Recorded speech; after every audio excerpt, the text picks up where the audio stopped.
কাকে উনি প্রোটেকশন দিতে চাইছেন, কাকে আড়াল করতে চাইছেন? আমরা তো আরজি করের ডাক্তারবাবুদের কাছ থেকে জানতে পাচ্ছি যে তৃণমূলের একজন এমপি, তার ভাগ্নে এর মধ্যে ডিরেক্টলি ইনভলভড। এটা আশ্চর্যজনক কি করে মমতা ব্যানার্জি এতটা নিশ্চিত হতে পারে যে তার পুলিশ রবিবারের মধ্যে এই মামলাটির সমাধান করতে পারবে। তিনি কি জ্যোতিষশাস্ত্র শক্তির উপর নির্ভর করেছেন নাকি অন্য কিছু আছে? ধর্ষণ এবং নৃশংস হত্যার যে জঘন্য অপরাধ ঘটেছে তার সমাধানের জন্য কি মুখ্যমন্ত্রী কি আদৌ ভাবছেন, নাকি তিনি কাউকে আড়াল করার চেষ্টা করছেন? আরজি কর মেডিকেল কলেজের সিনিয়র চিকিৎসকের রিপোর্ট প্রকাশিত হয়েছে। সেখানে উল্লেখ রয়েছে যে ভয়ঙ্কর ঘটনার সাথে তৃণমূল সাংসদের ভাগ্নে সরাসরি জড়িত। উপরন্তু আমি জানতে চাই যে বিনীত গোয়েলদার সম্পূর্ণ ব্যর্থতার পরে এবং তিনি যে মিথ্যা ছড়িয়েছেন তারপর তিনি কি পদত্যাগ করবেন? পুলিশ প্রাথমিকভাবে এটি একটি আত্মহত্যা বলে দাবি করেছিল, কিন্তু ময়নাতদন্তের রিপোর্টে এটি একটি ধর্ষণ ও খুন বলে উল্লেখ রয়েছে। এর থেকে বোঝা যায় পুলিশ প্রথমে মিথ্যা বলে।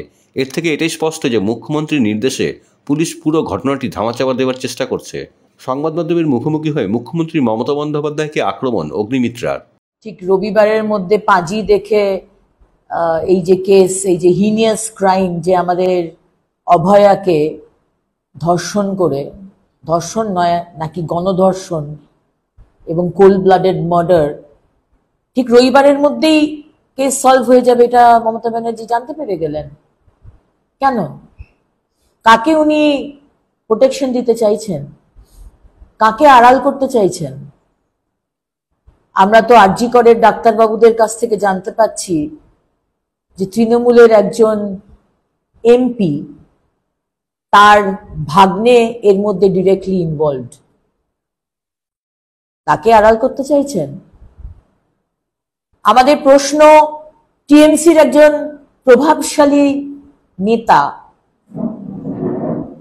এবং ডাক্তার, ডক্টর মাঝি, কোন এক ডক্টর মাঝি, যেদিনকে বডি পাওয়া গেছে সেদিনকে গিয়ে প্রায় 2 ঘন্টার ওপর ওখানে বসেছিলেন। কেন কেন বসেছিলেন সেখানে? বিনীত গোয়েল, আপনি কবে রিজাইন করছেন, কবে স্টেপ ডাউন করছেন? আপনার যদি লজ্জা থাকে আপনি রেজিগনেশন দিন। আপনি এবং আপনার পুলিশ বলেছিল এটা সুইসাইড, কভার আপ করার চেষ্টা করছেন। আপনার নবান্নের মুখ্যমন্ত্রীর নির্দেশে আপনিও আড়াল করার চেষ্টা করছেন, তাই তো? সিবিআই তদন্ত চাই। এর আগেও দাড়িভিটে রাজেশ তাপস, যে বাংলার টিচার যাকে উর্দুর টিচার দেওয়া হয়েছিল, আর মমতা ব্যানার্জির পুলিশ গুলি করে মেরেছিল, সিআইডি তদন্ত হয়েছিল কিন্তু কোনো বিচার পায়নি। এখন সিবিআই হচ্ছে। রামনবমীর মিছিলে হিন্দুদের ওপর আক্রমণ হয়। পশ্চিমবঙ্গ ভারতবর্ষের অন্তর্গত, কিন্তু এখানে রামনবমী করা অ্যালাউড নয়। এখানে সংখ্যালঘুরা অত্যাচার করে, দুষ্কৃতীরা অত্যাচার করে, জিহাদিরা অত্যাচার করে। সিআইডি তদন্ত হয়েছিল, বিচার হয়নি, সিবিআই তদন্ত হচ্ছে। আর সব থেকে ইম্পর্টেন্ট আমাদের কাছে যেটা হচ্ছে কামদুনি। 2013 সালের 7ই জুন কামদুনির মেয়েটিকে নৃশংসভাবে গণধর্ষণ করা হয়েছিল। 2 পাকে না চিড়ে দিয়েছিল। 7ই জুন হয়েছে ঘটনা। 17ই জুন গিয়ে মুখ্যমন্ত্রী আপনি বলেছিলেন 15 দিনের মধ্যে চার্জশিট দেওয়া হবে আর 1 মাসের মধ্যে ফাস্ট ট্র্যাক কোর্টে বিচার পাবে। 11টা বছর হয়ে গেছে মুখ্যমন্ত্রী, এখনো কামদুনির মেয়েটির আত্মা ঘুরে বেড়াচ্ছে, চিৎকার করে কাঁদছে, আমাকে বিচার দাও।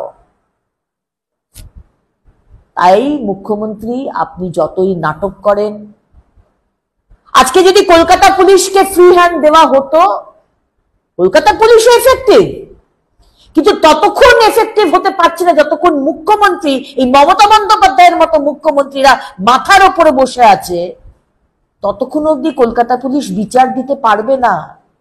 তাই জন্য যতক্ষণ এই টিএমসি সরকার আর মমতা ব্যানার্জি এই কেসটা দেখছে, ততক্ষণ অবধি এই মেয়েটি, আমাদের অভয়া, বিচার পাবে না।